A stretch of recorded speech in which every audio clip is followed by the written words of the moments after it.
In the South, we have a proud history, a history that goes back a long, long time. And of course, the first human beings in our region were the American Indian. And if you're a lover of Southern history and American history like I am, I think one element of our history that doesn't get enough spotlight is our American Indian heritage. And I wanted to take a few minutes here today to tell you about one of the great leaders of the American Indians of the South.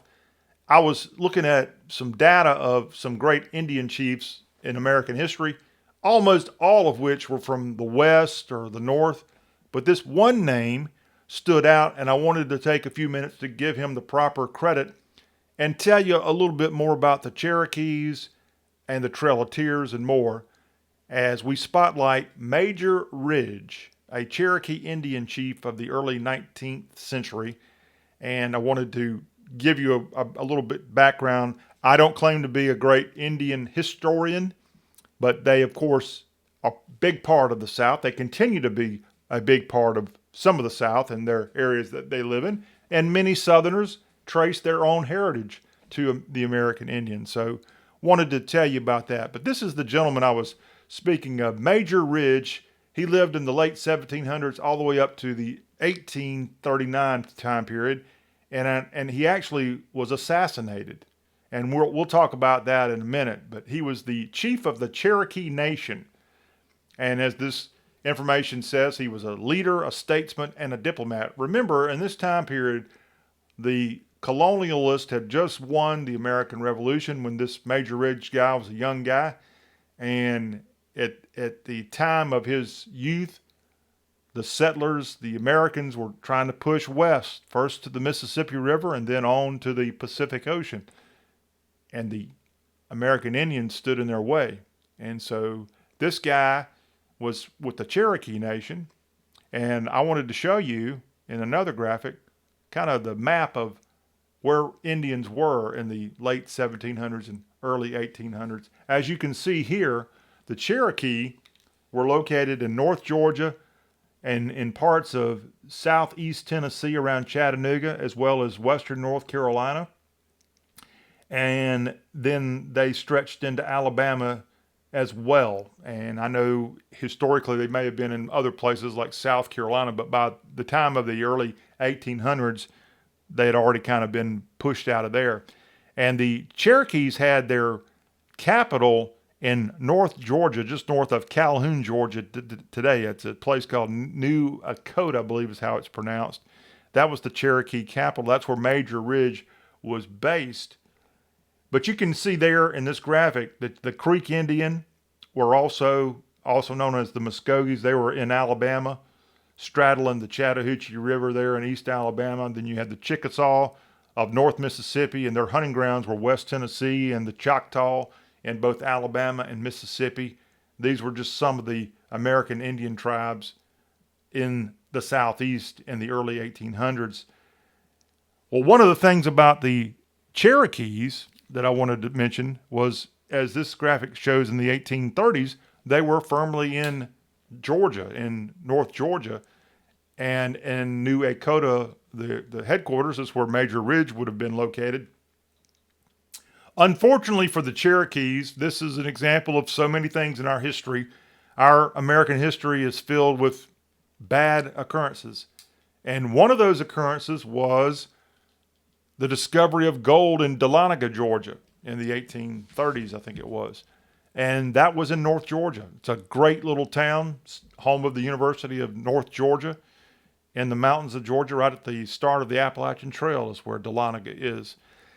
And it's about an hour north of Atlanta, the way the crow flies. But when the gold was discovered in the 1800s, well, that meant the Indians had to leave. That means they had to be forcibly kicked out of North Georgia. And that's kind of what led to the Trail of Tears. There was this Indian Removal Act, and the South's own Andrew Jackson was president when the Indian Removal Act became law. And this was a devastating act that essentially pushed the 5 tribes of America at that time, specifically in the South, the Cherokees, the Choctaws, the Creek, and the Chickasaws, pushed them to Indian territory that had just been created in what we know now as Oklahoma. And the Trail of Tears was created. So Travesty won the discovery of gold, which forever changed the Cherokees, but also the next step was the Trail of Tears. And that's where they were sent on this path through Tennessee, Alabama, Mississippi, I guess. I think they went, I know they went across a lot of Tennessee and ultimately through Arkansas to Oklahoma. And along the way, sadly, and this was America's Holocaust, you could say, about 16,000, estimated 16,000 American Indians perished in the Trail of Tears, heading to this new territory, being forcibly removed from their native lands for America and the South in particular to be opened up.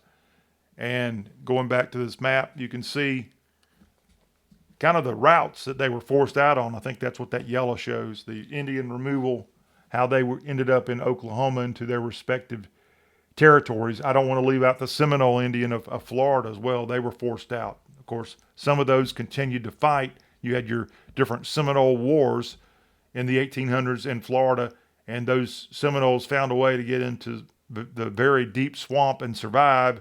And so that's why you still have Seminole Indians in some of Florida, because they withstood the search parties of the American soldiers. This was the American U.S. government going up against these American Indians, by the way.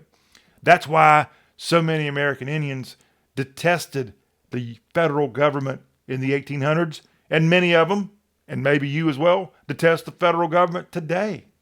It's why in the 1860s, when the American Civil War began, many Indian tribes sided with the Confederacy. The Confederacy promised essentially to leave them alone. And many Confederates were made of Cherokees like Stan Waddy, and other Indian tribes fought for the South. I think maybe the last unit to surrender in the Civil War was a Confederate group made of Indians. I think I'm right on that. But a fascinating history of the Indian tribes and how you can see what was Oklahoma at that time with the placement of the different tribes of the Chickasaw, the Choctaws, and those areas remain today. If you go to the Sooner State, you'll find that in Oklahoma. Now, let's talk more about Major Ridge, if you will. So Major Ridge, the Cherokee leader, as I said, he was sent packing along with his fellow Cherokees to the west. And many of his fellow Cherokees were angry at him. They were angry that they were being forced out of their native land. And so when they got to what we know now as Fayetteville, Arkansas, right on the Oklahoma line nearly, Major Ridge was ganged up on by his fellow Cherokees, and he was assassinated. His son was assassinated as well. This chief of the Cherokee Nation was essentially eliminated by his own people for selling out their people before they got to Oklahoma. He had been working with the Treaty of New Echota in 1835 to find a solution for his people as he tried to protect the sovereignty through diplomacy of the Cherokee Nation.